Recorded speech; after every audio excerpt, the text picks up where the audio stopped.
Hello guys, तुम लोगों का स्वागत है फिर से मेरे एक और न्यू वीडियो के अंदर। और आज के वीडियो के अंदर हम लोग ऐसी मांगा एक्सप्लेन करने वाले हैं जिसका मेन कैरेक्टर है केवल एल्केमिस्ट होता है, एवल साइंटिस्ट, जो कि एक ऐसा बायोलॉजिकल वेपन बनाना चाहता है जिसके ज़रिए वो पूरी दुनिया को तबाह कर दे और उसके ऊपर कब्जा करके राजा बन जाए। लेकिन वो गलती से कुछ और ही बना देता है, और फिर क्या होता है उसका, ये जानने के लिए आपको सीरीज देखनी पड़ेगी। तो चलो शुरू करते हैं। Let's start.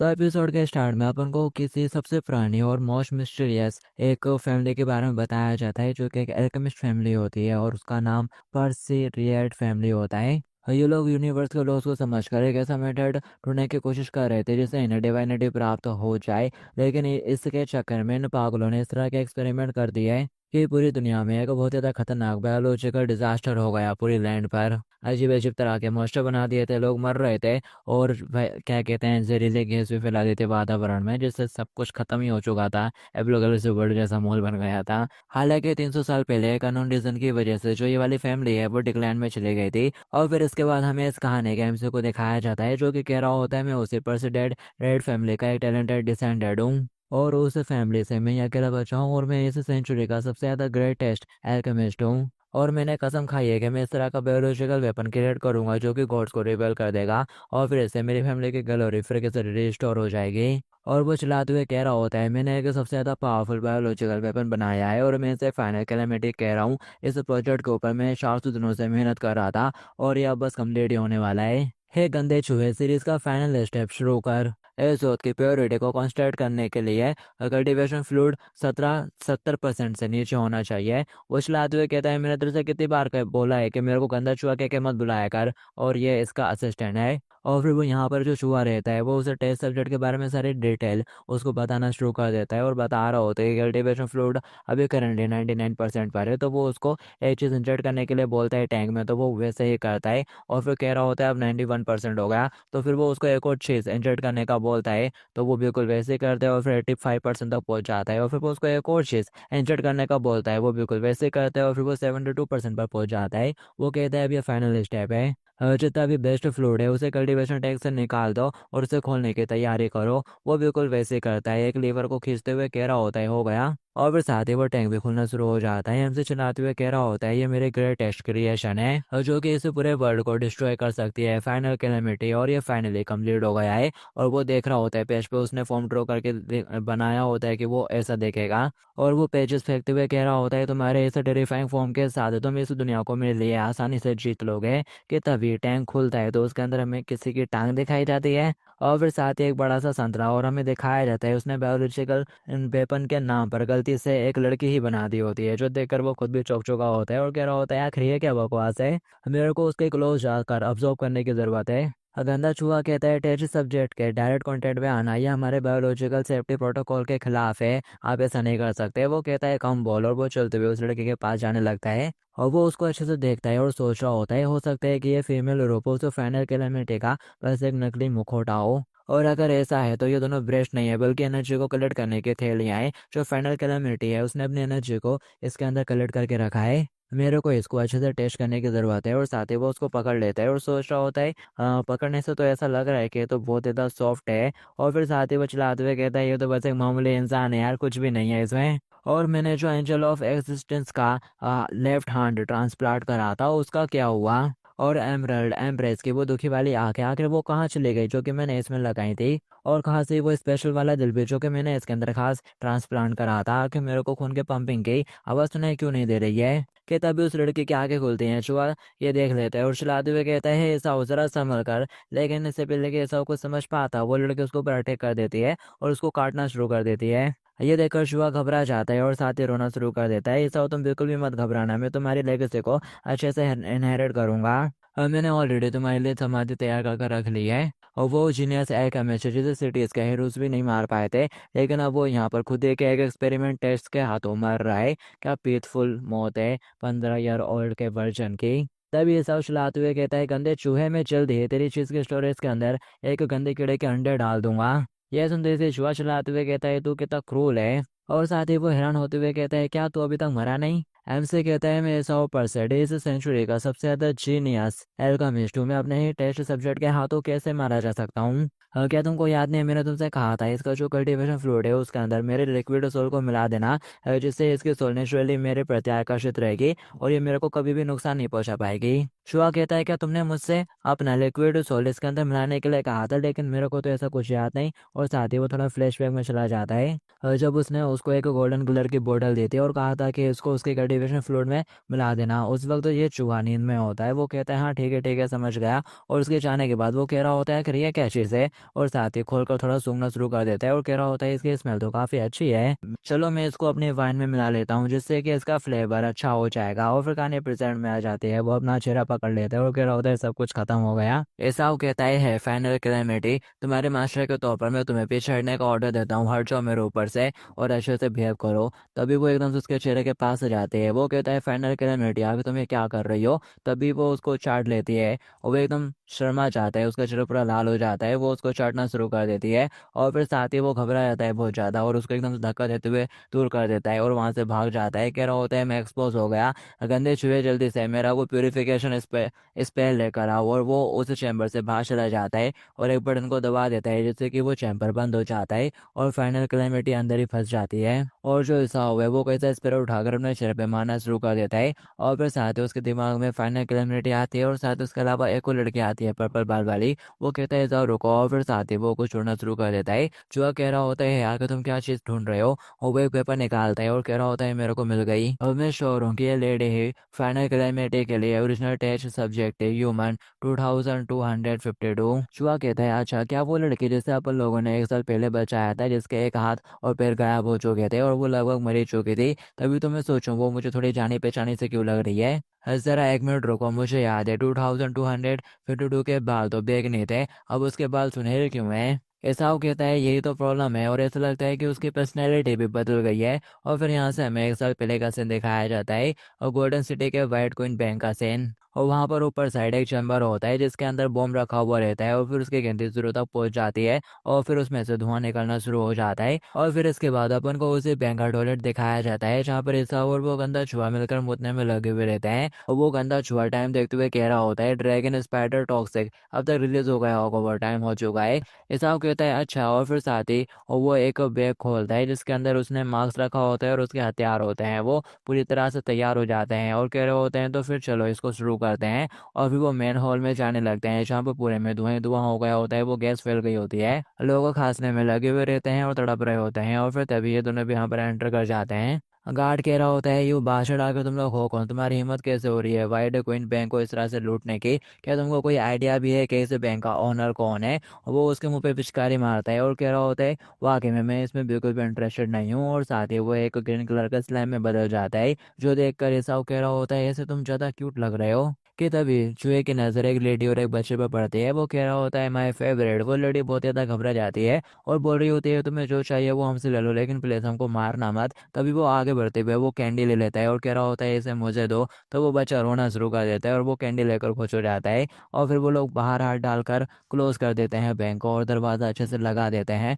और फिर जो तिजोरी का गेट रहता है ना उसे लेजर लाइट मार के पिघला देते हैं। और फिर वो लोग करके अंदर पहुंच जाते हैं और जो तिजोरी का मेन दरवाज़ा रहता है उसको भी बॉम्ब सेट करते हैं और फिर होता है एक जोर का ब्लास्ट। और फिर वो लोग पैसों तक पहुंच जाते हैं और साथ में हाथ टकराते हुए खुश हो जाते हैं। और फिर दिखाया जाता है रात हो चुकी रहती है, वो बिल्डिंग की छत के ऊपर गुनगुनाते हुए जा रहे होते हैं। ये रॉबरी तो एकदम परफेक्ट थी और इसको अंजाम देने वाला मैं था, एवल क्रिमिनल जीनियस एल्केमिस्ट एसाओ। मैं खुद को डिस्क्राइब करने के लिए इसे बेटर वर्ड ढूंढ ही नहीं सकता। गंदा छुआ कहता है तो क्यों ना आज रात अब लोग लेकर लो यानी बार में जाएं और कुछ लड़कियां ढूंढे और पूरी रात शराब पीकर जश्न बनाते हैं। एसाव कहता है इसके बारे में सोचना भी मत, पिछली बार हमने जो पैसा लूटा था उसका एक चौथा हिस्सा तो शराब खरीदने और उन बेहद बदसूरत लड़कियों को टिप देने में ही चला गया था। इसलिए इस बार हर एक पैसा फाइनल कैलेमिटी वाले एक्सपेरिमेंट में खर्च होगा। चुहा कहता है बोरिंग। एसाव कहता है जरा सोचो इसके बारे में यार, अगर अपन का फाइनल कैलेमिटी वाला जो प्रोजेक्ट है वो सक्सेस हो जाता है तो ये पूरी गोल्डन सिटी अपने कदमों के नीचे होगी, अपना पूरा प्लेग्राउंड बन जाएगा और फिर अब लोग अपनी आइडेंटिटीज को रिवेल करेंगे और फिर मेरी फैमिली का नाम पूरी दुनिया में फेमस हो जाएगा। और फिर इसके बाद तुम जो चाहे वो कर सकते हो। वो चूहा कहता है हाँ तुम कह तो सही रहे हो। और फिर वो दोनों साथ में बोलते हैं कि इस शहर पर कब्जा करने के बाद में इस शहर के मेयर से खुद को पर्सनली ड्रिंक सर्व करवाऊंगा और इस सिटी के जो हीरोज है ना उन्हें डायवर पहना के नचवाऊंगा यार। और ये दोनों बातों लोगों ने सेम सेम बोली होती है तो वो जोर से हंस पड़ते हैं और कह रहे होते हैं अरे अपन लोगों के दिमाग में सेम बात चल रही थी कि तभी यहाँ पर गन शॉट की आवाज़ आती है। वो लोग वहीं पर लेट जाते हैं। चूहा कहता है आखिर किसने फायर कर दिया, क्या ये सेफ्टी इन्फेक्शन ब्यूरो हो सकता है जो कि हमारा पीछा कर रहा है। इसाव कहता है नहीं ये वो नहीं है। ये बंदूक बिल्कुल भी उस बंदूक की तरह नहीं लगती जो कि वो ब्यूरो वाले इस्तेमाल करते हैं। ये किसी बड़े कैलिबर वाली रिवॉल्वर की गोली थी। और फिर इसके बाद हमें उस बंदे का सीन दिखाया जाता है जिसने वो गनशॉट फायर करा था और ये golden city safety inspection bureau का light house district branch director और सिटी का हीरो बुलेट जेंटलमैन होबी येर्क होता है। और वो यहाँ पर किसी लड़की का पीछा कर रहा होता है। वो उसकी तरफ चलते हुए जा रहा होता है और ये वही बेगनी बाल वाली लड़की होती है जिसका एक हाथ और एक पैर कटा हुआ रहता है। वो उससे दूर भागने की कोशिश कर रही होती है रेंगते हुए और वो लोग एक बिल्डिंग से ये सब देख रहे होते हैं। चूहा कहता है जरा देखो तो इसको, ये बूढ़ा कमीना कहेगा इसके शहर का बैंक आप लोगों ने लूट लिया है और ये अपने अपराधियों का पीछा करने के बजाय यहाँ पर एक अपंग मछली को इस तरह से रोकने में लगा हुआ है। क्या वो अपन को बहुत ज्यादा कम आंकता है। ऐसा वो कहता है जरा चुप हो जा, सुनते हैं कि वो आदमी क्या बोलता है। तुम तो निश्चित ही हेलाउड यूनिट के मेंबर के लाने के लायक हो। इतनी चोट झेलने के बाद भी तुमने मेरे टॉप 5 जासूसों को मार गिराया, लेकिन अब तुम सिर्फ एक कुत्ते की तरह रेंगने के लायक ही बची हो। और मुझे बताओ हेलाउड यूनिट की एसेसिनेशन वाली लिस्ट कहाँ पर छिपी हुई है। अगर तुम मुझे बता दो तो मैं तुम्हारी जान को बख्श सकता हूँ। आखिरकार मैं एक जेंटलमैन जो हूँ। तभी वो बुढ़ा अपना सर पकड़कर हंसना शुरू कर देता है और कह रहा होता है अरे मैं तो भूल ही गया था और तुम्हारे यूनिट की ऑपरेशन जानकारी को सीक्रेट रखने के लिए हर एक मेंबर का वोकल कोड निकाल लिया जाता है तो वो सिर्फ सांकेतिक भाषा में ही एक दूसरे से कांटेक्ट कर सकते हैं। वाकई में ये कितना पथेटिक महसूस होता होगा क्यों। वो लड़की अपने पास से कुछ निकालने लगती है तभी वो उसके हाथ के ऊपर ही गोली चला देता है और कह रहा होता है सीरियसली ऐसे सिचुएशन में भी तुम एक मूव चलने के बारे में सोच रही थी। What a wait girl.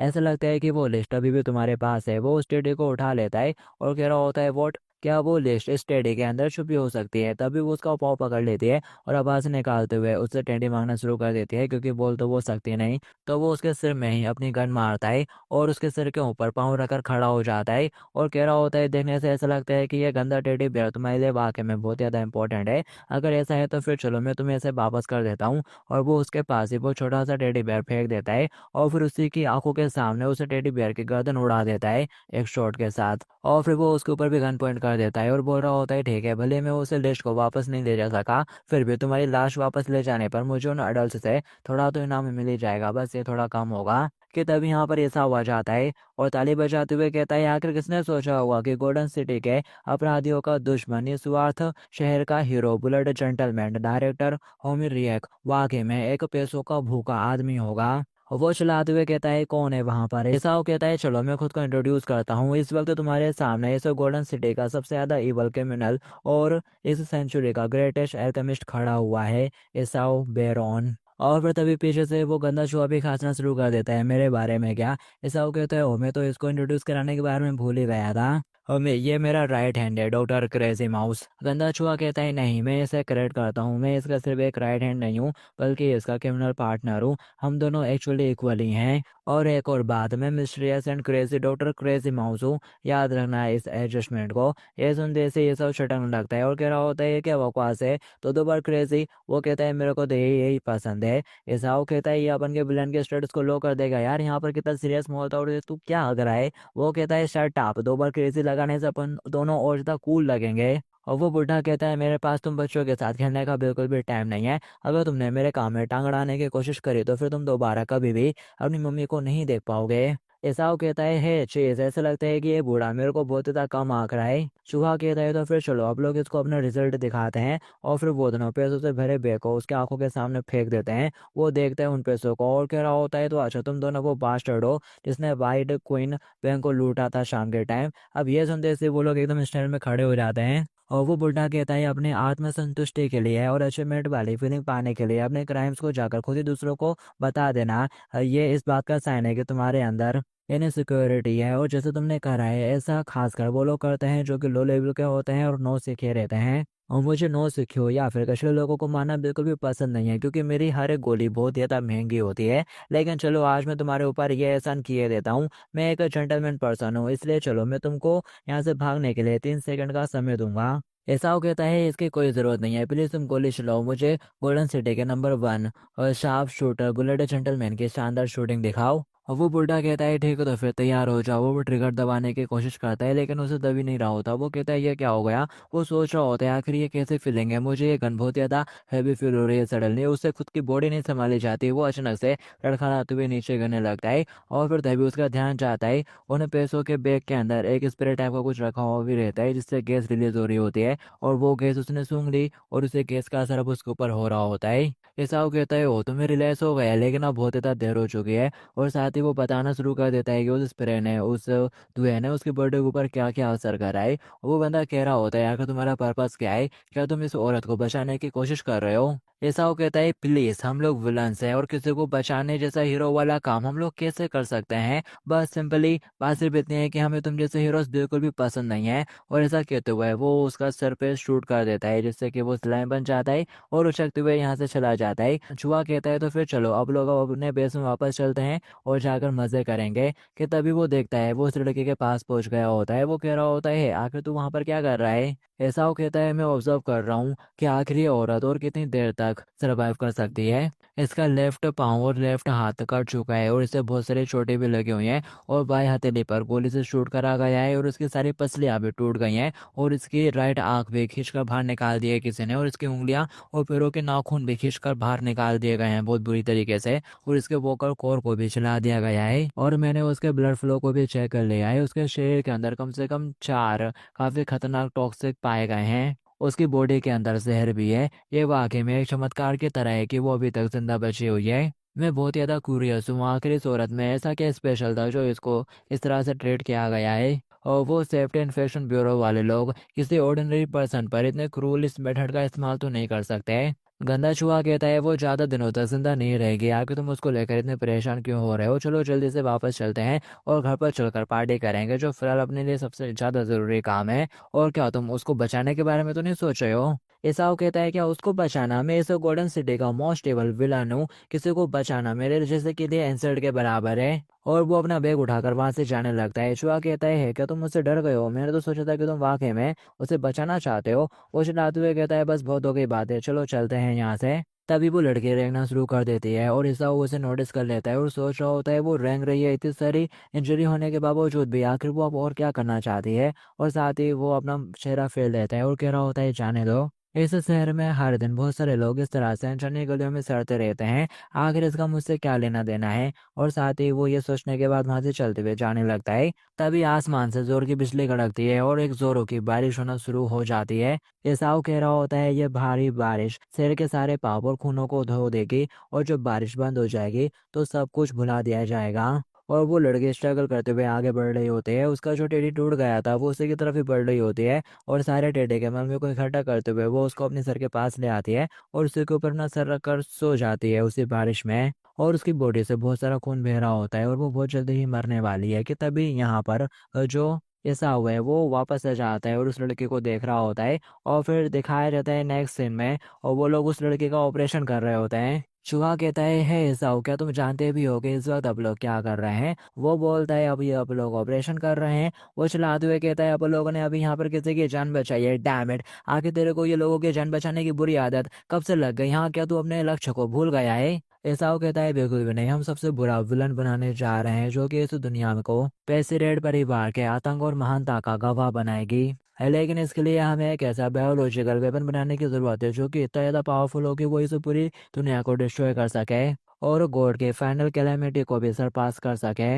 और फाइनल कैलेमिटी के होस्ट के लिए सभी ऑल एक्सट्रीम नेगेटिव इमोशंस को गैदर करने की जरूरत है, दर्द, दुख, गुस्सा, निराशा। लेकिन सबसे ज्यादा इम्पोर्टेंट बात, आत्मा की गहराइयों में शुद्धतम अच्छाई का एक अंश जरूर होना चाहिए। और यह अच्छाई का अंतिम अंश ही उस फाइनल कैलेमिटी को कंट्रोल करने लायक बनाएगा, यह उसको कंट्रोल करने की चाबी होगी। हमारे हजारों एक्सपेरिमेंट नाकामयाब हुए हैं क्योंकि एक्सपेरिमेंटल होस्ट के अंदर उस फाइनल पीस की कमी थी। और ये लेडी उन सभी शर्तों को पूरा करती है। चूहा कहता है लेकिन ये लड़की बहुत ही बुरी तरह से इंजर्ड है, ये किसी भी वक्त मर सकती है। ईसाऊ कहता है इसलिए अपन को तुरंत फाइनल कैलेमिटी का एक्सपेरिमेंट इमिडिएटली ही कंडक्ट करना होगा।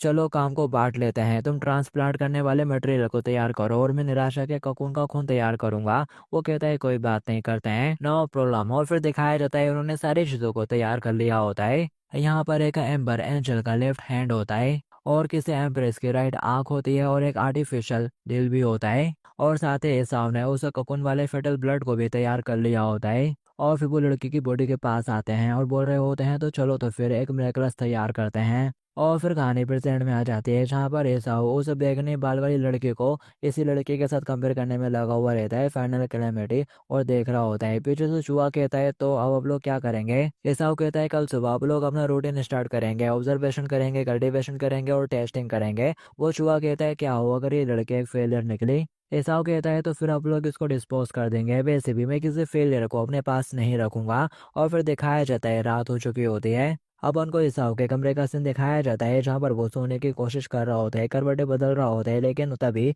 उसे यहाँ पर फाइनल कैलेमिटी की याद आ जाती है। जब उसने उसको चाटा था तो वो उसी बारे में सोच रहा होता है और सोचना बंद ही नहीं कर पा रहा होता और बिस्तर पे इधर उधर करवटें बदल रहा होता है। और फिर वो तंग आकर उठकर बैठ जाता है और कह रहा होता है डैम इट, आखिर मुझे नींद क्यों नहीं आ रही है। और फिर साथ ही वो अपने चेहरे को टेस्ट करके देखने लगता है। और फिर थोड़ी देर बाद का सीन दिखाया जाता है वो चलते हुए फाइनल कैलेमिटी के पास ही जा रहा होता है और सोच रहा होता है वो एक ऐसे टैंक के अंदर बंद है जो कि बहुत ज़्यादा इनक्रेडिबल है, किसी भी जिससे वो नहीं टूटेगा। तो एक बार मैं उसको देखे आऊँगा तो ये बिल्कुल सेफ ही रहेगा, मेरे को कुछ होगा नहीं। और फिर साथ ही वो उस टैंक के पास पहुंच जाता है और उस लड़के को देखता है जो कि चुपचाप एक कोने में बैठी हुई रहती है। वो कह रहा होता है ये क्या, ये तो अच्छे से बिहेव कर रही है और बहुत ज़्यादा रिलैक्स है। और फिर तभी वो नोटिस करता है वो डर के मारे थोड़ी काँप रही होती है। ये देखकर वो कह रहा होता है ये तो ग्रेट फाइनल कैलेमिटी है और इसको रात में अकेले सोने से भी डर लगता है, वाओ। और फिर साथ ही वो मुड़कर जाने लगता है और सोच रहा होता है इसका मेरे से कोई भी लेना देना नहीं है, वो तो बस एक एक्सपेरिमेंटल सब्जेक्ट है और सबसे ज्यादा इंपॉर्टेंट बात है वो तो बस एक डिफेक्टिव पीस है वैसे भी। तभी वो रुक जाता है, उसके दिमाग में फाइनल कैलेमिटी के ही ख्याल चल रहे होते हैं जिससे कि वो काफी परेशान हो जाता है और खुद को शांत करने के लिए गहरा सांस लेता है। और फिर नेक्स्ट में दिखाया जाता है वो एक बटन दबाते हुए उस चैम्बर को ओपन कर देता है और कह रहा होता है फाइनल कैलेमिटी बाहर आ जाओ, मैं तुमको एक अच्छी जगह पर लेकर चलूंगा जहाँ पर तुम अच्छे से सो पाओगे। और फिर साथ ही वो कैलेमिटी को अपने साथ एक ऐसे कमरे में ले आता है जहाँ पर वो हाई रिस्क एक्सपेरिमेंटल वाले सब्जेक्ट को रख कर ऑब्जर्व करता है। और यहाँ पर एक बड़ा सा ड्रैगन भी होता है जो कि उसको देखते से काश के ऊपर हाथ में आते हुए कहता है बास्टर्ड ईसाऊ, जब मैं यहाँ से बाहर निकलूंगा ना तो तेरे को जिंदा ही निकल जाऊंगा। और यहाँ पर एक रोबोटिक ऑक्टोपस भी होता है और वो भी ईसाऊ को जान से और बहुत ज्यादा बेरहमी से मारने की धमकियां ही दे रहा होता है। और फिर थोड़ी देर बाद वो कैलेमिटी से कह रहा होता है मेरे जो higher ranking experimental subject number 8 और नंबर 15 है ना, वो सबसे ज़्यादा स्टारफुल है, अगर तुम उन दोनों के बीच में रहोगे तो तुमको बिल्कुल भी डर नहीं लगेगा। और हम देख पाते हैं उसने यहाँ पर कैलेमिटी को उन दोनों मॉन्स्टर्स के बीच में ही बंद कर दिया होता है, बीच वाले कमरे में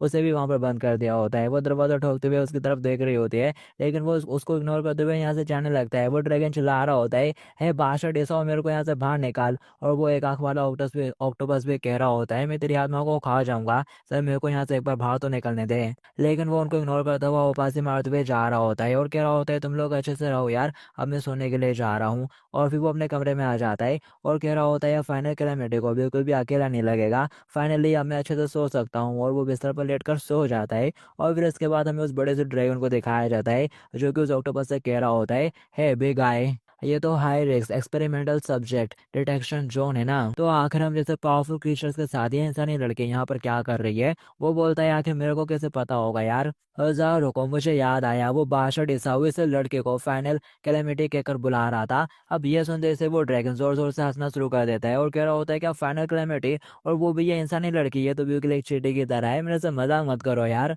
और वो एक आंख वाला भी कह रहा होता है जो ईसाऊ का फाइनल कैलेमिटी वाला एक्सपेरिमेंट है वो हजारों बार फेल हुआ है लेकिन कम से कम उसके एक्सपेरिमेंट से कुछ डरावने क्रीचर तो बाहर निकल आते थे, लेकिन इस बार तो उसने एक इंसान को निकाल दिया एक्सपेरिमेंट करके। और ये वाकई में बहुत ही ज़्यादा हंसने वाली बात है। तो दिखाया जाता है उनकी बातों और हंसी से शायद कैलेमिटी घबरा जाती है और कांच को पीटना शुरू कर देती है। और ड्रैगन कहता है लड़की परेशान मत हो, ये साओ का हाई फ्रिक्वेंसी क्रिस्टल वाला वॉल है, यहाँ तक कि मैं बिजर्ग भी हो जाऊँ, अपने बिजर्ग वाले फॉर्म में भी चला जाऊँ तभी मैं इसको नहीं तोड़ सकता। अगर तूने इसको तोड़ दिया तो फिर तो मैं तेरा घोड़ा बन जाऊंगा। और वो ऑक्टोपस भी कह रहा होता है हाँ, यहाँ तक कि मेरा स्ट्रॉन्गेस्ट मैजिक एनर्जी रे भी इस कांच के ऊपर एक दरार तक भी नहीं डाल सकता और तुम तो यहाँ पर एक अकेले इंसान हो, अगर तुमने इसे तोड़ दिया तो मैं खुशी खुशी तुम्हारा पालतू जानवर बन जाऊंगा। उनकी बातें सुनने के बाद कैलेमिटी थोड़ी देर के लिए रुक जाती है और फिर तभी उसका एक हाथ एंजल वाले हाथ में बदल जाता है, वही डेवी वाला एंजल वाला हाथ जो कि एसाऊ ने इसके अंदर ट्रांसप्लांट करा था।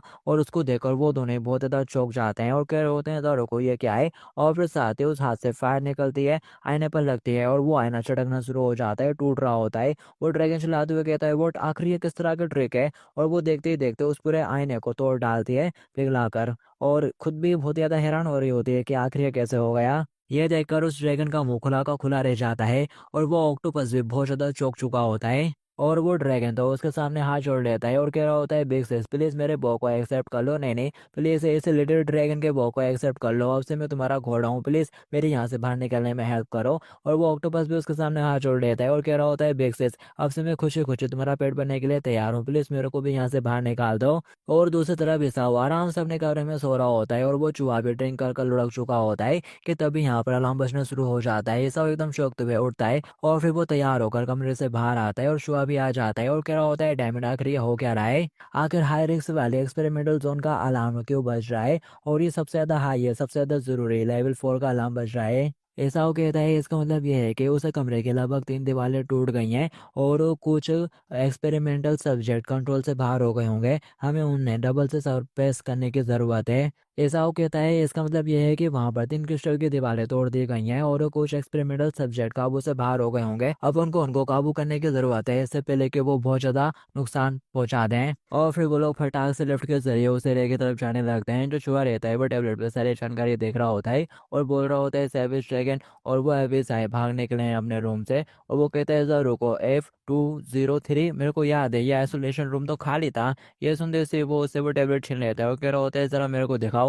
और फिर उसको वो फुटेज नजर आ जाती है जहाँ पर फाइनल क्लेमेंटी ने उस बॉल को पिघला दिया था। ये देखकर वो बहुत ज़्यादा खुश हो जाता है कि उसने उस आम का इस्तेमाल करा जो कि उसको दिया था। जबकि पीछे से छुआ नाराज हो रहा होता है और कह रहा होता है, डैमेट क्या तुम मेरे को जरा बताओगे कि फाइनल क्लेमेंटी हाई रिस्क एक्सपेरिमेंटल सब्जेक्ट और ऑब्जर्वेशन एरिया में क्या कर रही है। और फिर वो लोग भी उस एरिया में पहुंच जाते हैं और फिर जिस दिन तक करते हैं तो वो देखते हैं सेविज ड्रैगन और वो आई मॉन्स्टर उनकी सिक्योरिटी से लड़ने में बिजी होते हैं। ईसाओ कहते हैं, अब मुझे ये बोलना पड़ेगा, तुम दोनों ने बहुत मजे कर लिए। वो दोनों ही गुस्से के साथ ईसाओ की तरफ देखना शुरू कर देते हैं। ड्रैगन चलाते हुए कहता है, बादशाह ईसाओ, तूने इतने टाइम से मेरे को लैब के अंदर बंद करके रखा था बिल्कुल एक चूहे की तरह, और आज तेरे को इसका परिणाम झेलना होगा। कि तभी यहाँ पर चूहा अपने गन से एक शॉट फायर करता है और उसके चेहरे पर पीला पीला सा धुआं इकट्ठा हो जाता है। वो बोलता है, आखिर ये क्या है। एसाव कहता है, ये एक ग्रेनेड था जिसके अंदर ड्रैगन स्पाइडर के 200 से भी ज़्यादा अंडे भरे हुए थे, और एक ड्रैगन के तौर पर तुम्हें पता होना चाहिए कि ड्रैगन स्पाइडर क्या होती हैं। ये लोग तो पैरासाइट है, जिन्हें जिंदा रहने के लिए ड्रैगन पर रहना पड़ता है और ये लोग उसी ड्रैगन को खा जाते हैं, और एक बार जब कोई ड्रैगन इनसे इन्फेक्टेड हो जाता है तो वो बर्बाद हो जाता है। ये सुनते से एसाव कहता है, वो तुम तो बहुत ज़्यादा स्मार्ट हो, बिल्कुल सही। और पीछे से वो आँख वाला मॉन्स्टर कह रहा होता है, अब जबकि इस बेवकूफ़ सैविज ड्रैगन ने इस साव का ध्यान बढ़ाकर रखा हुआ है, तो अब मैं अपनी मैजिक एनर्जी का इस्तेमाल करते हुए उसके ऊपर रे फायर करूंगा और उसे ख़त्म कर दूंगा। कि तभी यहाँ पर और वो उसके आंखों के पास एक फ्लैश ग्रेनेड फेंक देता है, जिससे वो उसके पास जाकर फटता है, इतनी तेज रोशनी निकलती है कि वो तिलमिलाने लगता है, अपनी आँख पकड़कर और चिल्ला रहा होता है, मेरी आँख लगता है कि मैं अंधा हो गया। ऐसा वो कहता है, तो बताओ अब तुम दोनों क्या करोगे, क्या तुम दोनों यहीं पर रहकर इसी तरह से और शरारतें करोगे या फिर अपने केज में वापस जाना पसंद करोगे। वो ड्रैगन चलाते हुए कहता है, ऐसा बिल्कुल भी मत सोचना कि हम लोग तेरे सामने सरेंडर कर देंगे, हमारे पास हमारे बिग सिस है। और वो एक आंख वाला मोस्टर भी कहने लगता है, डेट्स राइट, हमारे बिग सिस इतना ज़्यादा पावरफुल है कि उसने उसे टफेस्ट ग्लास वॉल को भी पिघला दिया था, तुम्हारा चांस नहीं है कि तुम उसका सामना कर पाओगे। ये सुनते ही वो हैरानी के साथ बोलते हैं, क्या बिग सिस, तो फिर वो दोनों साइड में हटते हैं तो उनके पीछे से फाइनल कैलेमिटी निकल कर चलते हुए आती है। वो कहता है, ये तो फाइनल कैलेमिटी है डैमिड, अगर एक बार उसने अपना कंट्रोल खो दिया तो वाकई में ये हमारे लिए काफ़ी बड़ी मुसीबत हो जाएगी। ड्रैगन खुश होते हुए कह रहा होता है, ये साहू काफ़ी लंबे टाइम बाद मैं तेरी आंखों में डर देख रहा हूँ। और फिर वो फाइनल कैलेमिटी से ये सब कुछ चुगली करना स्टार्ट कर देता है कि कैसे हम दोनों महान जानवरों को इसने लैब के चूहे की तरह पिंजरे के अंदर बंद करके रखा हुआ था और हमारे ऊपर तरह तरह का एक्सपेरिमेंट करता था। बिग सिस, तुम्हें इससे हमारी बेइज्जती का बदला लेना होगा, इस बादशाह को सबक सिखाओ। तो फाइनल कैलेमिटी भी चलते हुए एसाओ के पास आना शुरू कर देती है। चूहा कह रहा होता है, एसाओ, क्या तुम्हारे पास फाइनल कैलेमिटी को सरपास करने के लिए, सप्रेस करने के लिए कोई भी इमरजेंसी प्रोटोकॉल नहीं है। ऐसा बोलता है, थ्योरेटिकली कहूँ तो बिल्कुल भी नहीं, हमारे पास एक भी ऐसा मटेरियल और मेथड नहीं है जिससे कि हम फाइनल कैलेमिटी को पूरी तरह से सप्रेस कर सकते हैं। और फिर तभी फैन कैरामिटी भी फटाक से जब मारते हुए ईसाओ की तरफ बढ़ आती है। वो कहता है शिट, वो ईसाओ को पकड़कर नीचे गिरा लेती है। ड्रैगन करते हुए कहता है अभी भी बहुत ज़्यादा देर नहीं हुई है, जो बिग सिस हैं वो अभी भी तुम्हारे ऊपर मेरे से कर सकती हैं, लेकिन इसके लिए तुमको पहले मेरी हेल्प करनी होगी। मेरे ऊपर तुमने जो ड्रैगन ड्रैगन के अंडे फैलाए हैं उनको हटाना होगा और साथ ही मेरे सामने गिड़गिड़ाना होगा। फिर शायद मैं बिग सिस से रिक्वेस्ट कर सकता हूँ कि वो तुम्हारी जान बख्श दें, और अगर तुमने ज़रा सी भी और देर करी तो बिग सिस तुम्हारी जान ले लेंगी। कि तभी वो दोनों देखकर एकदम हैरान हो जाते हैं और कह रहे होते हैं बिग सिस आगे तुम ये क्या कर रही हो। वो बिल्कुल एक डॉगी की तरह ईसाओ के ऊपर लिपट कर उसे चाटना शुरू कर देती है। ईसाओ कहता है फाइनल कैलामिटी आके तुम ये क्या कर रही हो। वो उसे धक्का देते हुए अपने से दूर करता है और उसके वो देखने के बाद अपना सर पकड़ लेता है और कह रहा होता है ऑल राइट मैं समझ गया। तुम शायद ये कहने की कोशिश कर रही हो कि तुम यहाँ पर नहीं सोना चाहती, ठीक है मैं तुमको किसी और अच्छी जगह पर भेज दूंगा, ओके। और वो उसके सिर के ऊपर हाथ मारते हुए कहता है लेकिन अब रुक भी जाओ, मेरे को चढ़ना बंद करो, क्या तुम एक डॉग हो। ड्रैगन बोल रहा होता है अरे बिग सिस उस मूव के बारे में क्या जिससे तुमने क्रिस्टल वॉल को भी पिघला दिया था। एसाव कहता है अच्छा तो तुम वो लोग हो जिसने फाइनल कैलामिटी से ये काम करवाया था, तुम ही नहीं उससे वो रूम डिस्ट्रॉय करवाए थे और मेरी स्लीप को डिस्टर्ब कर दिया। तो बताओ अब मैं आखिर तुम्हारा शुक्रिया अदा कैसे करूं। वो दोनों बहुत ज़्यादा घबरा जाते हैं और फिर नेक्स्ट दिन में वो लोग लिफ्ट के जरिए ऊपर जा रहे होते हैं और जो एसाव रहता है वो बहुत ज़्यादा थका हुआ रहता है और शुआ भी बोल रहा होता है मुझे बहुत ज़्यादा नींद आ रही है। और जो फाइनल कैलामिटी है वो बटनों के साथ खेल रही होती है और कोई सा बटन दबा देती है जिससे कि लिफ्ट अचानक से नीचे जाने लगती है। तो एसाव चलाते हुए कहता है मैंने रुक जाओ, एलिवेटर के बटन को ऐसे मत दिखाओ, ऐसे मत दबाओ यू इडियट। और फिर हमें ड्रैगन का सीन दिखाया जाता है जिसे किसी चीज़ के अंदर बंद कर दिया होता है। वो बिल्कुल एक स्लीपिंग बैग की तरह दिख रहा होता है जिससे कि उसका मुंह बाहर आ रहा होता है और वो इस सूट के अंदर छटपटा रहा होता है ये कहते हुए कि मैं तो एक नोबल ड्रैगन हूँ, तुम्हारी हिम्मत कैसे हुई ऐसे रेडिकुलस चीज़ को मुझे पहनाने की। मैं higher risk experimental subject area में अपना चेहरा कैसे दिखाऊंगा, तेरे को नहीं छोड़ूंगा मैं हिसाब। और वो आँख वाला मॉइस्चर उसके सामने तो ये सामने प्याज का ढेर रख दिया होता है जिससे कि वो बेचारा रोए जा रहा होता है बस। और फिर हमें टैंक के अंदर एक अजीब से जानवर का सीन दिखाया जाता है जो कि आराम से सो रहा होता है कि तभी उसकी आँख खुलती है तो उसके सामने फन कैलामिटी होती है जिसको देखकर वो बहुत ज़्यादा चौंक जाता है। वो उससे कोई घूर रही होती है और टैंक से छिपा कर बैठी हुई रहती है और पीछे से हिसाब कह रहा होता है। तो फाइनल क्वेश्चन ये है कि जो फाइनल कैलामिटी है उसने लैब के अंदर सोने से रिफ्यूज़ कर दिया है और साथ ही वो high risk experimental subject observation area में भी नहीं सोना चाहती है। तो आखिर आज ज़्यादा लोगों से सुलाए कहाँ पर। चूहा कहता है ये तो बहुत ज़्यादा सिंपल है, तुम उसे अपने रूम में ले जाओ। ये सब चिल्लाते हुए कहता है यू डम रेड, आखिर मैं एक एक्सपेरिमेंटल सब्जेक्ट को अपने ही सादे से रूम में सोने के लिए कैसे ले जा सकता हूँ। और फिर इसके बाद हमें किसी बंदे का सीन दिखाया जाता है जो कि किसी होटल में घुसता है कैमरे के साथ और शायद डॉक्यूमेंट्री या फिर रिपोर्ट टाइप का कुछ बना रहा होता है उस होटल से रिलेटेड। कि तभी वहाँ पर बहुत ज़्यादा अंधेरा सा हो जाता है और उसे सब कुछ ब्लर सा नज़र आ रहा होता है। तो फिर वो अपने कैमरे का कोई सा फंक्शन चालू करता है इमेजिनरी स्टोर का। तो फिर जैसी पिक्चर साफ होती है वो देखता है यहाँ पर काफ़ी सारे लोग मरे डले हुए रहते हैं जो देखकर वो काफ़ी हैरान हो जाता है और कह रहा होता है ओह माय गॉड, आखिर इस होटल के अंदर हुआ क्या। और फिर वो एक बॉडी की तरफ देखता है और कह रहा होता है ये तो बस स्केलेटन है, इन सबका मांस तो गायब सा हो चुका है, ये कितना ज़्यादा डरावना है, ज़रूर किसी मोशन ने ये करा होगा। कि तभी वो भी खांसना शुरू कर देता है और उसके साथ कोई बंदा कनेक्ट होता है जो कि उससे SS682 कहकर बुला रहा होता है उसको और बोल रहा होता है आखिर क्या होगा तुम्हारे साथ। वो बोलता है मेरे को लगता है कि मेरे को भी पॉइजन हो गया है। कि तभी सामने से कोई चलते हुए आती है और कह रही होती है लगता है कि दरवाजे पर एक न्यू फूड आ चुका है। और वो उसको देखते हुए कहता है मॉन्स्टर, क्या तुम भी वो मॉन्स्टर हो। उसके सामने एक लड़की खड़ी हो गई होती है जो कि हाँ मॉन्स्टर की तरह ही लग रही होती है और उसके पास एक ब्लैक कलर का शेडो टाइप का रहता है और वो उसके ऊपर छोड़ देती है। वो चलाना शुरू कर देता है नहीं नहीं और कैमरा बंद हो जाता है और जो बंदा उसके साथ कॉन्टैक्ट में था वो कह रहा होता है प्लीज़ रिस्पॉन्स करो, वहाँ की रिपोर्ट करो। और फिर हमें डबल से ऐसा वो चूहे का सीन दिखाया जाता है जहाँ कोई चूहा बोल रहा होता है कि तुम इसे अपने कमरे में ले जाओ वहीं पर सुनाना, लेकिन जो अपना ऐसा हुआ है वो मना करने लगता है। चूहा कहता है लेकिन करंट सिचुएशन को देखते हुए जो डिजास्टर गर्ल है वो सिर्फ तुम्हारे करीब ही अच्छा महसूस करती है, अगर तुम उसे कहीं और सुला देते हो तो हो सकता है कि वो फिर से कोई परेशानी खड़ी कर दे, उसे अपने पास रखना ही सबसे ज्यादा सुरक्षित है। ऐसा कहता है ये तो पक्की बात है, मैंने डिजास्टर गर्ल के कल्टीवेशन फ्लूट के अंदर अपना सोल एक्सट्रैक्टर जो जोड़ दिया था, इसलिए ये नेचुरली कि वो मेरे प्रति एक मजबूत लगाव रखती है। तभी चूहा उसे बताता है तुमने जो सोल एक्सट्रैक्शन की बोतल दी थी अपने, मैंने उसे डिजास्टर गर्ल के कल्टीवेशन टैग में नहीं डाला था बल्कि मैंने तो उसे गलती से अपने श्राप में डाल दिया था और पी लिया था। यह सुनते से वो चिल्लाते हुए कहता है क्या कहा तूने और उसको कॉलर से पकड़ लेता है। चूहा कहता है हे इसमें मेरी कोई गलती नहीं है, तुमने मुझे तब ऑर्डर दिया था जब मैं नशे में था और तुम अच्छी तरह से जानते हो कि जो सोल एक्सट्रैक्ट रहता है उससे भी शराब की तरह ही बढ़िया खुशबू आती है और उस समय मेरा सिर चकरा गया था इसलिए मैंने सोचा कि वो शराब है और ये सब हो गया। ऐसा उछलाते हुए कहता है, यू इडियट, तो अब हमारे पास लास्ट इंश्योरेंस भी नहीं है। अगर डिजास्टर गलबे काबू हो जाती है, बिजर्क हो जाती है, तो आप लोग बर्बाद हो जाएंगे। तभी चूहा कहता है, अरे जरा पीछे तो देखो, वो टैंक के अंदर हाथ डाल रही होती है और दूसरी सेकंड पूरी टैंक के अंदर घुस जाती है उस मछली को पकड़ने के लिए। लेकिन वो मछली उसे छुटकर पत्थर के पीछे चली जाती है, तो वो पानी में वहां पर भी आ जाती है और टैंक के अंदर घुसी गई होती है पूरी की। तभी पीछे से ईसा हुआ जाता है और कह रहा होता है, जो जियाओ जू है वो कोई खिलौना नहीं है, जल्दी से बाहर निकलो टैंक से। लेकिन वो लड़की रिएक्ट नहीं करती, तो वो गुस्से के साथ चिल्लाना शुरू कर देता है कि तुम्हें सुनाई नहीं दे रहा, मैं तुमको ऑर्डर दे रहा हूँ, जल्दी से बाहर निकलो। लेकिन वो अभी भी नहीं सुनती, तो जो ईसाऊ रहता है वो उसकी टांग पकड़कर खींचना शुरू कर देता है, जिससे कि वो लड़की एकदम बाहर की तरफ निकलने लगती है और ईसाऊ का भी पैर फिसल जाता है और वो नीचे गिर जाता है और वो लड़की सीधा ठीक ईसाऊ के ऊपर ही गिर पड़ती है। ईसाऊ उससे कह रहा होता है, यू इडियट, क्या तू जानते हुए कि तू कितना ज्यादा भारी है, हट जल्दी से मेरे ऊपर से। और ये सब देखो, जो चूहा है वो जोरों से हंसना शुरू कर देता है। ईसाऊ कहता है, डिजास्टर, अगर तुम्हारे मास्टर होने के नाते मैं तुमको ऑर्डर देता हूँ, अब से तुम कभी भी जियो जियो के वाटर टैंक के अंदर एंटर नहीं करोगे। चूहा कहता है, ठीक है, डिजास्टर का टोटली तुम्हारी है, अब मैं सोने के लिए जा रहा हूँ। और वो गुस्से के साथ चिल्लाते हुए कहता है, यू गंदे चूहे।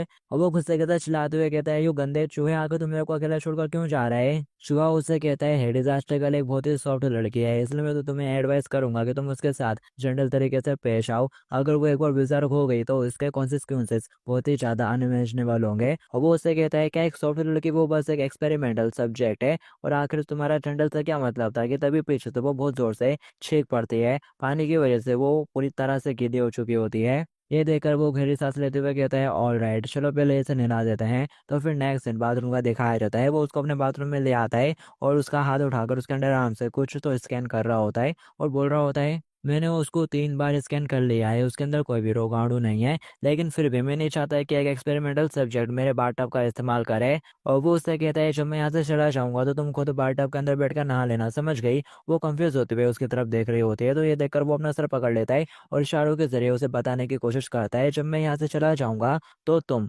अपने कपड़े उतारना और इस बाथटब के अंदर बैठ के नहा लेना, समझ गई। वो चिल्लाते हुए कहती है, हाँ, और उसके सामने ही कपड़े उतारना शुरू कर देती है। वो चिल्लाते हुए कहता है, तुम्हें क्या कर रही हो, मैंने बोला था इंतजार करो जब तक कि मैं यहाँ से नहीं निकल जाऊँ, यू इडियट, आखिर अभी क्यों उतार रही हो। और वो शर्माते हुए अपनी आंखें बंद कर लेता है और फिर खुद ही से कहता है, जरा रुको, आखिर मैं यहाँ पर एम्बेरस क्यों हो रहा हूँ। ग्रेट एल्केमिस्ट की नजरों में एक्सपेरिमेंटल सब्जेक्ट का कोई भी जेंडर नहीं होता है, मेरे लिए वो बस एक ऑब्जेक्ट है। और ऐसा बोलने के बाद वो जैसे उसकी तरफ देखता है, उसके नाक से खून निकलना शुरू हो जाता है और वो वहीं गिरकर बेहोश हो जाता है। क्लेमिटी परेशान हो जाती है और फिर थोड़ी देर बाद वो खुद ही उसको शावर दे रहा होता है, उसने नाक के अंदर कपड़ा ठूस के रखा होता है और चश्मा भी पहन लिया होता है और सोच रहा होता है, डैम इट, तो एंड में मेरे को खुद पर्सनली इसको नहलाना पड़ रहा है, क्या दिन आ गए हैं। और फिर वो शावर को पानी में डालता है और शैम्पू हाथ में लेकर उसके सिर पर शैम्पू लगाना शुरू कर देता है और उसे कह रहा होता है, बिल्कुल भी मत हिलना और अपनी आंखें भी मत खोलना, अगर शैम्पू तुम्हारी आंखों में चला गया और तुम अंधी हो गई तो इसकी रिस्पॉन्सिबिलिटी मैं नहीं लेने वाला। शैम्पू के बाद वो उससे कहता है, ठीक है, अपना सर पीछे झुकाओ। तो कैलामिटी बिल्कुल वैसे करते हैं और उसको उस एंगल से देखने के बाद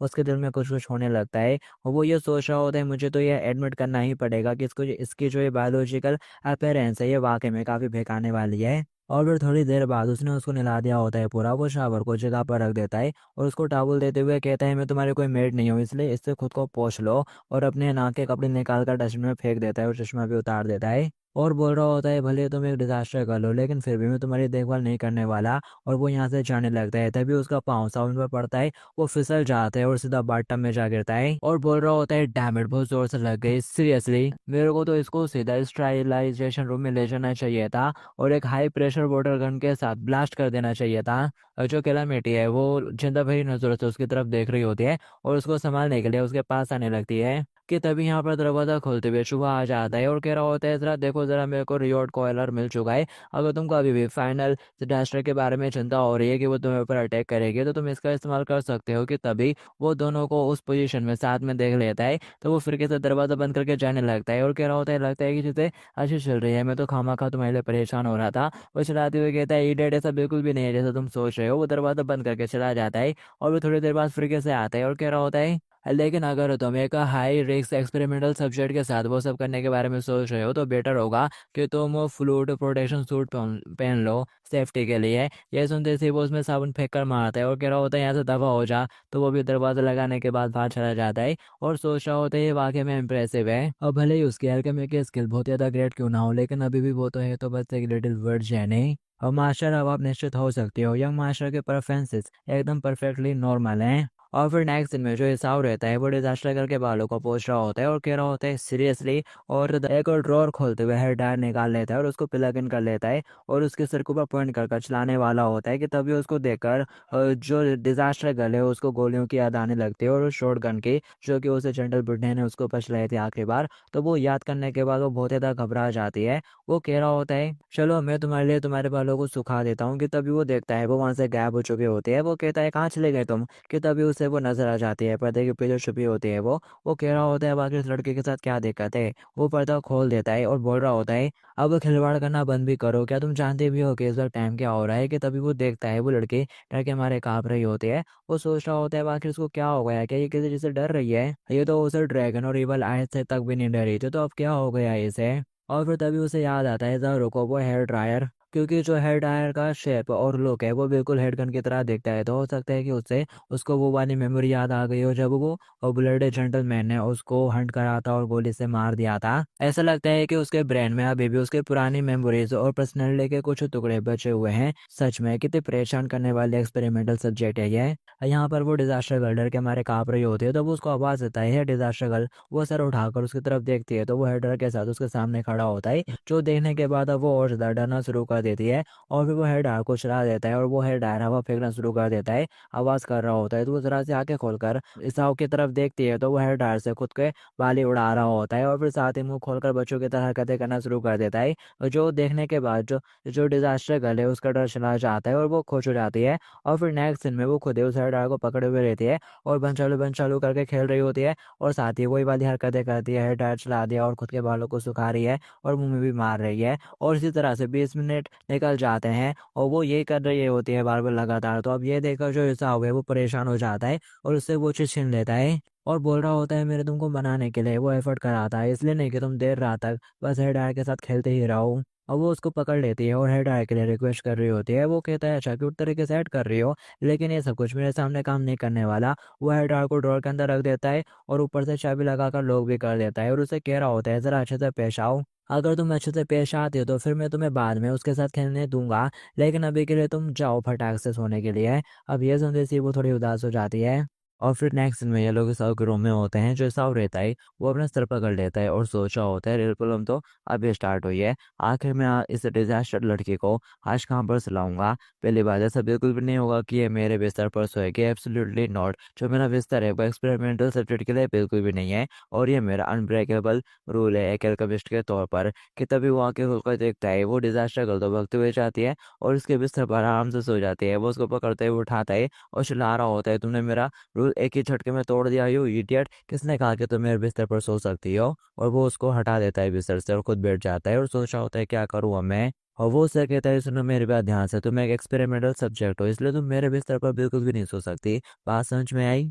तुम यहीं फ्लोर पर सोओगी और यहाँ हवा बिल्कुल भी मत बन रहा ना, आवाज भी मत करना और बाथरूम में मत चले जाना उस हेयर ड्रायर को ढूंढने के लिए, समझ गई। और साथ ही वो लाइट बंद कर सो जाता है और कह रहा होता है फाइनली अब मैं चैन के नींद सो पाऊंगा। लेकिन उसको अभी इस तरह से मेरे लेकिन उसको अभी भी इस तरह से मेरे बेडरूम में छोड़ देना अभी भी मेरे को थोड़ा डेंजरस फील हो रहा है। अगर जरा सोचूं तो उसने मेरे प्रति अभी तक जरा सा भी एग्रेशन नहीं दिखाया है। क्या होगा अगर वो आधी रात में ही बेजर्ग हो जाए। और फिर वो हल्का सा झाँकता है तो वो तो अच्छे से सो चुकी होती है। ये देखने के बाद वो डबल सा आ जाता है और सोच रहा होता है। उसको देखते हुए ऐसा लगता है कि इसका चांस बहुत ज़्यादा कम है, जो भी हो अब मुझे भी सो जाना चाहिए। कि तभी डिजास्टर गर्ल करवटें बदलने स्टार्ट कर देती है और हल्की सी आवाज़ कर रही होती है, जो देखकर वो डिस्टर्ब हो रहा होता है और उससे कह रहा होता है मैंने कहा ना सो जाओ, ऐसे इधर उधर मत घूमो। लेकिन फिर भी आवाज़ें आ रही होती हैं और फिर एक सेकंड के लिए बंद हो जाती है। वो कह रहा होता है अब ये बेटर है। कि फिर तभी जोर से उसके घूमने की आवाज़ें आती हैं। वो गुस्से के साथ कहता है मैंने कहा ना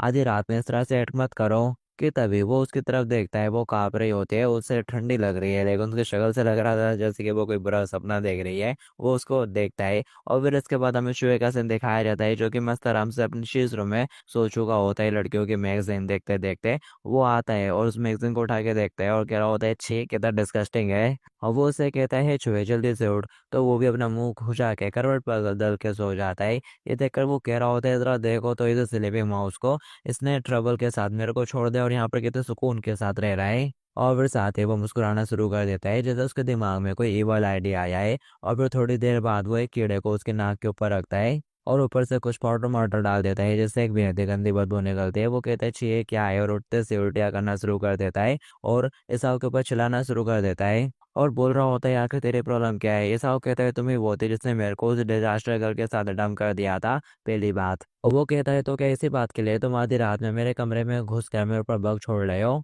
और वो बोलता है, वेल मैं यहाँ पर इसके लिए नहीं आया था, मैं यहाँ पर तुमसे एक एक्स्ट्रा ब्लैंकेट मांगने के लिए आया था। क्या तुम्हारे पास एक एक्स्ट्रा ब्लैंकेट है। ये सुनते ही वो कहता है, ओहो डिजास्टर लड़की के लिए चाहिए क्या। तुम तो हमेशा उसके बारे में कंप्लेन करते रहते हो, लेकिन लगता है कि तुम्हारा little teenage version self honesty के साथ उसकी केयर करने की कोशिश कर रहा है, क्यों। ऐसा कहता है, अपने ओकस बंद करो कर, मेरे को उसके ऊपर अलग अलग तरह के टेस्ट करने हैं और मैं चाहता हूँ कि तब तक उसकी कंडीशन स्टेबल रहे और वो किसी भी तरह से बीमार ना पड़े, नहीं तो मेरा डाटा ही में ही दिक्कत होगी। ये सुनते से वो चुहा उसे कहने लगता है, हजारों को तुम्हारे पास भी तो 6 ब्लैंकेट का एक पूरा बड़ा सेट है, तो तुम उनमें से एक उसको क्यों नहीं दे देते। वो कहता है, ऐसा बिल्कुल भी नहीं होगा, मैंने हर बेडशीट और ब्लैंकेट को पूरी तैयारी के साथ प्रिपेयर करके रखा है खुद के लिए। मंडे और संडे साइकिल डेट्स होते हैं हफ्ते के, इसलिए मैं उनको ओवरबोर्ड करने के लिए अपने सिंबॉलिक इन्फिनिटी साइकिल वाले बेडशीट का इस्तेमाल करता हूँ। और फिर वो इसी तरह से ट्यूसडे और वेडनेसडे को भी कुछ बताने लगता है और उसने उसके लिए भी एक स्पेशल बेडशीट बना कर रखी होती है। और फिर वो इसी तरह से थर्सडे के बारे में भी कुछ बताने लगता है और बोल रहा होता है, सबसे इम्पोर्टेंट बात है, मेरी मोम का फेवरेट कलर भी पर्पल था। और फिर इसी तरह से वो फ्राइडे के बारे में भी कुछ बताने लगता है। और फ्राइडे के दिन उसका कोई सा फेवरेट टीवी शो आता है, जिसके ऊपर से उसने खुद के एक बेडशीट बना कर रखी हुई है स्पेशल वाली, और वो उस दिन उसी बेडशीट का इस्तेमाल करता है। और फिर इसी तरह से वो सैटरडे का भी बताने लगता है, पर तभी छुआ उसको रोकते हुए कहता है, दारों को मुझे पता है खुद को मोटिवेट रखने के लिए, ताकि तुम ultimate bio weapon disaster girl को क्रिएट कर सको, तुमने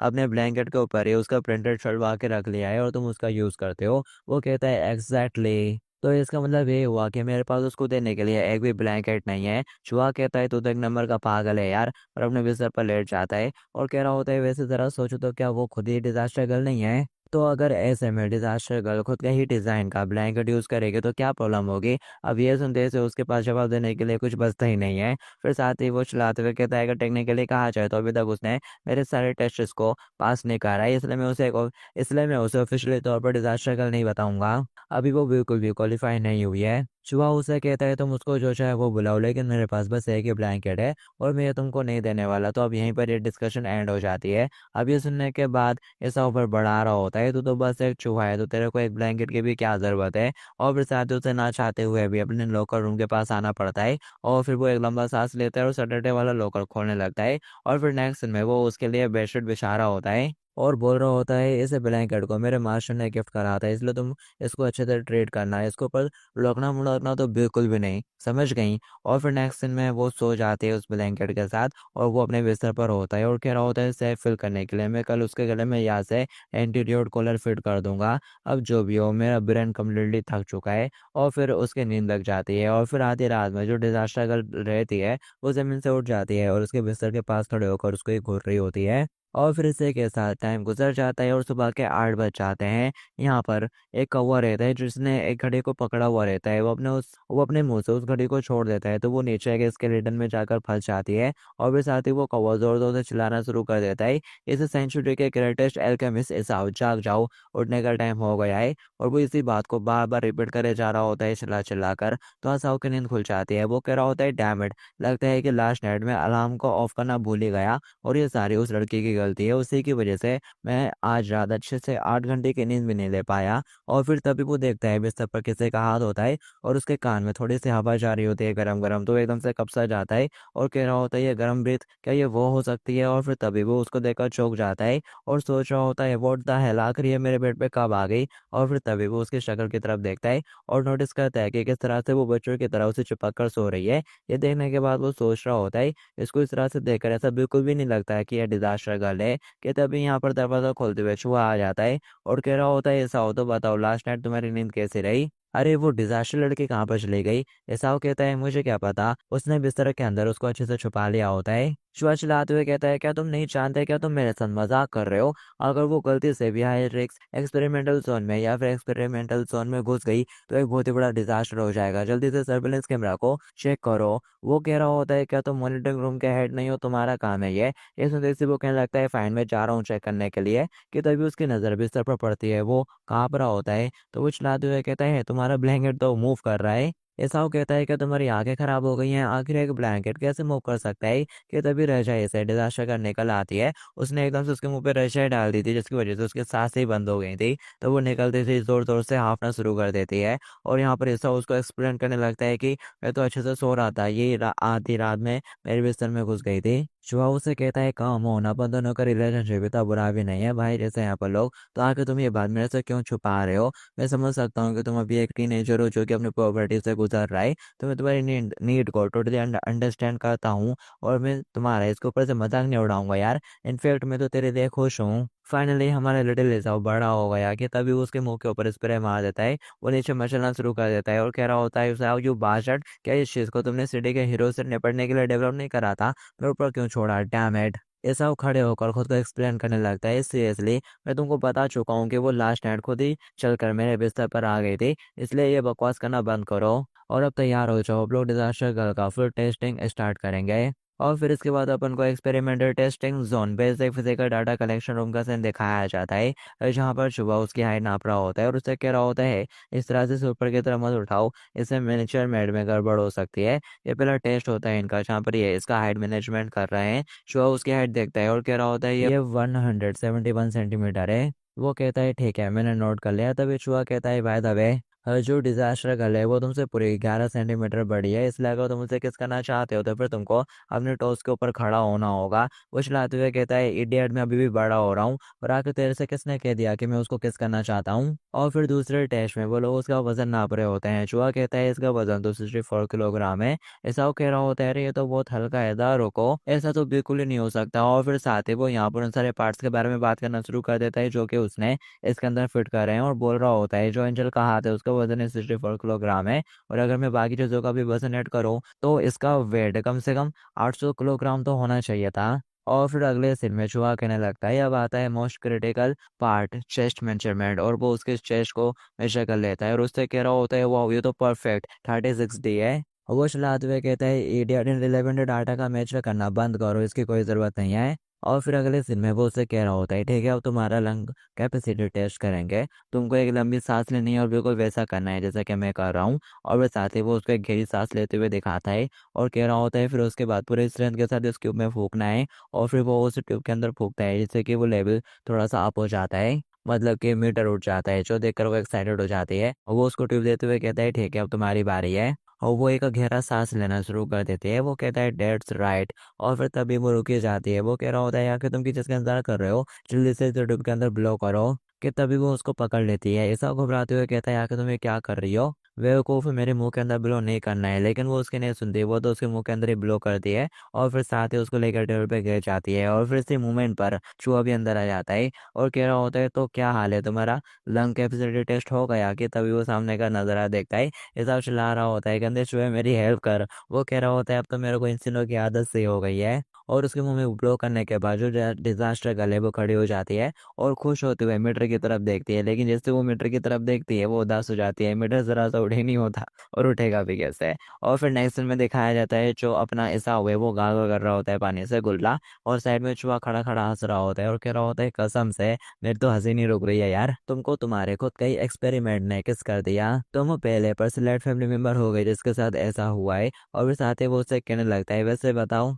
डिजास्टर गर्ल की किस कैसी थी, क्या ये स्वीट थे। वो उसके मुंह के ऊपर पानी छोड़ देता है और कह रहा होता है गंदे चूहे आजकल तो बहुत ज्यादा बोलने लगा है। और फिर अगले दिन में चूहा बाल पोसते हुए बता रहा होता है मैंने उसके ऊपर ऑलरेडी 10 से ज्यादा टेस्ट कर लिए हैं, उसके अंदर कोई भी रोगाणु नहीं है और तुमको ये मास्क पहनने की कोई जरूरत नहीं है। वो कहता है बस बहुत हुआ, बाकी के टेस्ट को तुम खुद ही हैंडल करोगे। चूहा कहता है फाइन मैं कर लूंगा, क्या क्लूलेस अनग्रेटफुल वर्जन है। और फिर नेक्स्ट में वही सारे टेस्ट उसके कंडक्ट कर रहा होता है, फ्लेक्सिबिलिटी का टेस्ट लेता है और फिर साथ ही रनिंग का टेस्ट लेता है और फिर उसके ग्रिप स्ट्रेंथ का भी टेस्ट लेता है और सारे रिपोर्ट चाहकर वो ईसाव को दे देता है। ईसाव देख रहा होता है और बोल रहा होता है इसे फिजिकल स्टेट्स को देखते हुए ये कहीं से भी एक ऑर्डिनरी ह्यूमन से अलग नहीं लग रही है। शुभा कहता है शायद से डिजास्टर गर्ल अपने कॉम्बैट मोड के अंदर एंटर नहीं कर पाई है, और इसके अलावा ये तो बेसिक से टेस्ट है। जो टेस्ट वाकई में मैटर करते हैं वो तो ये थे attack mode, intensity test, aggression test और बाकी सारे वेरिएशन। वो कहता है गुड फन, तुम एकदम सही कह रहे हो, चलो तो फिर इसका कॉम्बैट टेस्ट करते हैं। वो कह रहा होता है वो सब तो ठीक है, लेकिन तुमने सोचा है कि इसको कॉम्बैट मोड में कैसे ले जाओगे। एसाव कहता है ये तो बहुत ही आसान है, हमारे पास जो सबसे खतरनाक सब्जेक्ट है उसे ढूंढो और इसे उसके साथ एक ही कमरे में बंद कर दो। और फिर यहाँ पर हमें एसाव के सबसे ज्यादा ताकतवर एक्सपेरिमेंट को दिखाया जाता है, जो कि और कोई नहीं, वो इमोशनल वाली लड़की होती है जैसे अपन ने देखा था। वो शायद से एक एक्स्ट्रा सीन था। वो कैमरे में देखते हुए बोल रही होती है, लिटिल एसाव जरा ये से देखो, मैंने तुम्हारा एक और प्यारा सा वर्जन बनाया है आज के लिए, और मैं इसे बुलाऊंगा लिटिल एसाव यूनिट 269। ये सुनते ही श्वास चौंकते हुए कहता है, क्या तुम अपने सबसे अल्ट्रा हाई रिस्क सब्जेक्ट का यूज करने वाले हो, #0 उसका यूज करोगे? क्या तुम पागल तो नहीं हो गए हो ना, वो 0 है। अपन को एक गार्डियल टेस्ट अप्रोच फॉलो करना चाहिए। अब लोग धीरे धीरे स्ट्रेंथ को इंक्रीज करेंगे, उसके अपोनेंट की स्ट्रेंथ को इंक्रीज करेंगे, सबसे लोएस्ट से स्टार्ट करेंगे और फिर सबसे हाई पर जाएंगे। तो ये रैबिट कैसा है? वो बोल रहा होता है, अगर सबसे लोएस्ट की बात कर रहे हो तो फिर चूहे के बारे में क्या ख्याल है? वो चूहे को देखते से वो फटाक से उस चूहे को उसके हाथ से छीन लेता है और कह रहा होता है, मैंने तुमसे कितनी बार कहा है कि इन चूहे के ऊपर कोई भी एक्सपेरिमेंट नहीं होगा। ऐसा वो कहता है, लेकिन फिर भी वो तुम्हारी तरह देखते हैं, लेकिन तुम लोग सेम स्पीसीज के नहीं हो, आफ्टर ऑल तुम एक सीबर रेड हो। वो चिल्लाते हुए कहता है, शट अप। ऐसा वो बोल रहा होता है कि तुम्हें वाकई में लगता है कि इसके जैसा एक लो रिस्क क्रीचर उसके फाइटिंग इंस्टिंक्ट्स को ट्रिगर कर पाएगा? कि तभी यहाँ पर डिजास्टर गर्ल उसे वो रेबिट चुन कर ले जाती है कोने में। ये देखकर शुभ हंसते हुए कहने लगता है, जरा देखो तो तुम उसको लो रैंक का क्रीचर बोल रहे थे, लेकिन इसके ब्लड स्ट्रिंग्स को स्पार्क लगाने के लिए ये क्रीचर ही काफी था। अभी देखने के बाद ऐसा अभी खुश होने लगता है और कह रहा होता है, वो रेबिट भले ही क्यूट सा दिखता है, लेकिन इसने उसके किलिंग डिजायर को ट्रिगर कर दिया।